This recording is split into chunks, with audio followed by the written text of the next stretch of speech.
তুমি ভেবেছো তাই বাউল গানে এসেছে নতুন জোয়ার, তুমি ভেবেছো তাই শিল্পে আজ খুলছে নতুন দুয়ার, তুমি ভেবেছো তাই বাউল গানে এসেছে নতুন জোয়ার, তুমি ভেবেছো তাই শিল্পে আজ খুলছে নতুন দুয়ার, তুমি ভেবেছো তাই কৃষকরা তার পাচ্ছে ন্যায্য দাম, তুমি ভেবেছো তাই আমরা পাচ্ছি তাজা ফসলের গান।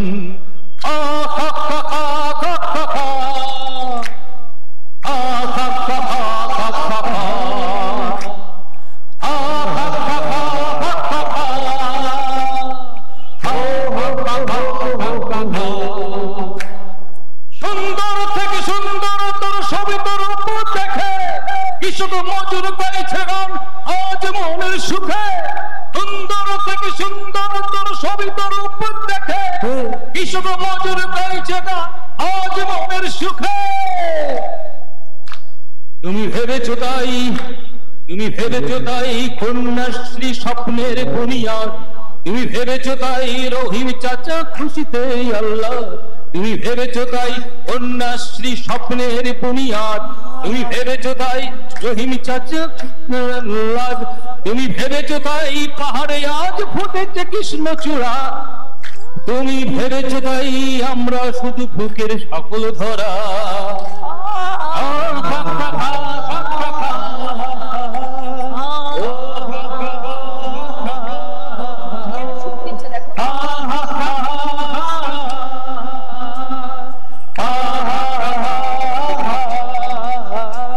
তুমি ভেবেছো তাই একতাই বলছে সম্প্রীতি, তুমি ভেবেছো তাই একতাই হচ্ছে সম্প্রীতি, তুমি ভেবেছো তাই আমরা তোমার দেখানো পথেই বাঁচুক আগামীর সংহতি, তুমি ভেবেছো তাই, তুমি ভেবেছো তাই, তুমি ভেবেছো তাই, তুমি ভেবেছো তাই, তুমি ভেবেছো তাই একতাই আমরা এই সম্প্রীতি, তুমি ভেবেছো তাই তোমার দেখানো পথেই বাঁচুক আগামীর সংহতি। 100 দিনের কাজ নিয়ে রাজ্য কেন্দ্রের কাছে বারবার আবেদন করা সত্ত্বেও কোনো সুরাহা করেনি কেন্দ্রীয় সরকার। 100 দিনের কাজে টাকা বকেয়া নিয়ে এর আগেও দিল্লিতে ধর্নায় বসেছিলেন সভাপতি তৃণমূল কংগ্রেসের সাধারণ সম্পাদক অভিষেক বন্দ্যোপাধ্যায়। তারপর রাজভবনের সামনেও ধর্নায় বসে তৃণমূল কংগ্রেস। রাজ্যপাল সিভিয়ান বোসের সঙ্গে দেখা করে সমস্যা সমাধানের কথা জানায় তারা। তবুও বাংলা বঞ্চিত থাকায় মুখ্যমন্ত্রী নিজেই ধর্নায় বসেন কলকাতা রেড রোডে। 2 ফেব্রুয়ারি থেকে শুরু হয় ধর্না মঞ্চ। এই ধর্না মঞ্চ থেকে মুখ্যমন্ত্রী নিজেই ঘোষণা করেন রাজ্য সরকার 100 দিনের কাজে প্রাপ্য টাকা মিটিয়ে দেবে। 21 ফেব্রুয়ারি 21 লক্ষ জব কার্ড হোল্ডারদের ব্যাংকে সরাসরি টাকা ঢুকে যাবে। এই ধর্না 2 ফেব্রুয়ারি থেকে শুরু হয়ে চলবে 12 ফেব্রুয়ারি পর্যন্ত। এই ধর্না মঞ্চে উপস্থিত ছিলেন তৃণমূলের নেতাকর্মী সহ বহু বিশিষ্ট ব্যক্তিবর্গরা। রাজ্যের বুদ্ধিজীবী, সমাজকর্মী এবং অধ্যাপকরা উপস্থিত ছিলেন। এখানে ছিলেন সঙ্গীত শিল্পীরা। তাদের মধ্যে অন্যতম ছিলেন সংখ্যালঘু শ্রেণীর অধ্যাপক নাজিমুল হক। তিনি একজন সঙ্গীত শিল্পী, তাই গানই তার প্রতিবাদের অন্যতম মাধ্যম। গান মানুষের মন জয় করতে পারে, তাই তিনি গান গেয়ে এই ধর্না মঞ্চকে সমর্থন জানালেন। আমি তো একটা সমালোচনা করি, একজন মানুষ হিসাবে আমার যেটা মনে হচ্ছে যে পশ্চিমবঙ্গের মাননীয় মানবিক মুখ্যমন্ত্রী মমতা বন্দ্যোপাধ্যায়, এই মানবিক মুখ্যমন্ত্রীকে আজকের যে ক্ষমতায়নের রাজনীতি চলছে দেশে, যেভাবে গণতন্ত্রকে ধ্বংস করা হচ্ছে, যেভাবে কাঠামোকে নষ্ট করে দেওয়া হচ্ছে, ফলে সার্বিকভাবে ভারতবর্ষের যে রাজনীতির প্রেক্ষাপট, সেই প্রেক্ষাপটে দাঁড়িয়ে আমার শিক্ষাঙ্গনের মানুষ হিসাবে, লোকসঙ্গীত শিল্পী হিসাবে আমার বারবার মনে হচ্ছে যে আমাদের পশ্চিমবঙ্গের মুখ্যমন্ত্রী মমতা বন্দ্যোপাধ্যায়কে এবং আমার যেটা বারবার আমি যে কথাটা বারবার বলি, ভেবেছো তাই বাউল গানে এসেছে নতুন জোয়ার, ভেবেছো তাই শিল্পী আজ ভেবেছো তাই কৃষকরা তার পাচ্ছে না দাম, ভেবেছো তাই আমরা পাচ্ছি তাজা ফসল।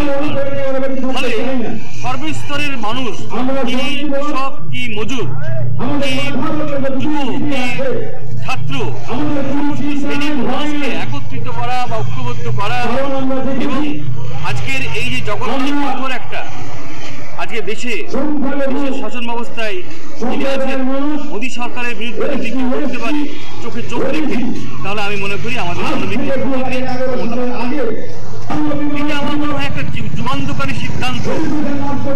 এখানে কেন্দ্রীয় সরকার যে বঞ্চনাটা করে আসছে বাংলার প্রতি, বাংলার কৃষকদের প্রতি, বাংলার মজুরদের প্রতি, সেখানে উনি নিজের দায়িত্বে এই আছে তিনি রাজ্য সরকার এই টাকা পৌঁছে দেবে, এইটা আমার মনে হয় যে একটা যুগান্তকারী মানবিক সিদ্ধান্ত মুখ্যমন্ত্রী, এবং এই সিদ্ধান্তকে একজন যুবক হিসাবে, একজন লোকসঙ্গীত হিসাবে স্বাগত জানাচ্ছি, সাধুবাদ। এমনিটি আমার মনে হয় যে সবারই নৈতিক এবং তার একটা অধিকারের মধ্যে পড়ে। আমি যখন দেখি যে একটা শুধুমাত্র রাম মন্দির গঠনের মধ্য দিয়ে তার মানুষের পরিষেবা করা যায় না, আজকে আমি যদি মনে করি যে একটা রাম মন্দির প্রতিষ্ঠা করলাম এবং এই প্রতিষ্ঠার মধ্য দিয়ে আমি সমস্ত ভারতবর্ষের সমস্ত প্রদেশের ভোট আমার পক্ষে যাবে, এটা আমি মনে করি না। কারণ মানুষ কাজ চাই, শ্রমিক তার কাজ চাই, যুবক তার বেকার তার চাকরি চাই, এবং সর্বস্তরের সর্বশ্রেণীর যারা মানুষ পরিষেবা চাই। এই পরিষেবার সরকার মানে মোদী সরকার দিতে ব্যর্থ হয়েছে, এবং এই ব্যর্থতা তাদের স্বীকার করতে হবে। এবং আগামী দিনে আমি মনে করি যে 24শে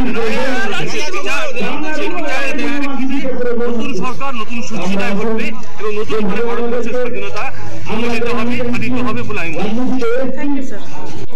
তুমি ভেবেছো তাই পাহাড়ে আজ ফুটেছে কৃষ্ণচূড়া, ভেবেছো তাই আমরা শুধুই পাগল হারা।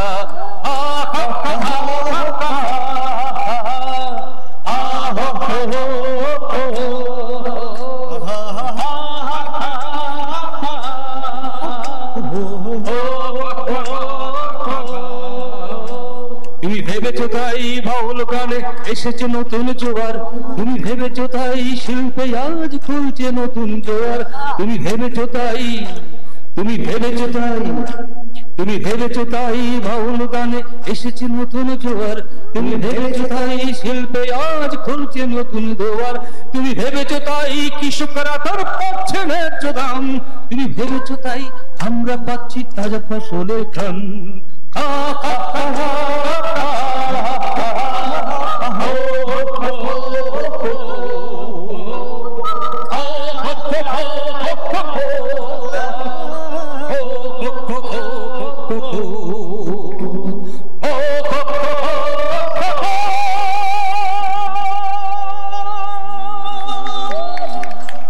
নাজিবুল দারুণ হয়েছে, তুমি কালকেও করো, সংখ্যালঘুদের মিটিং এর দিনও করো।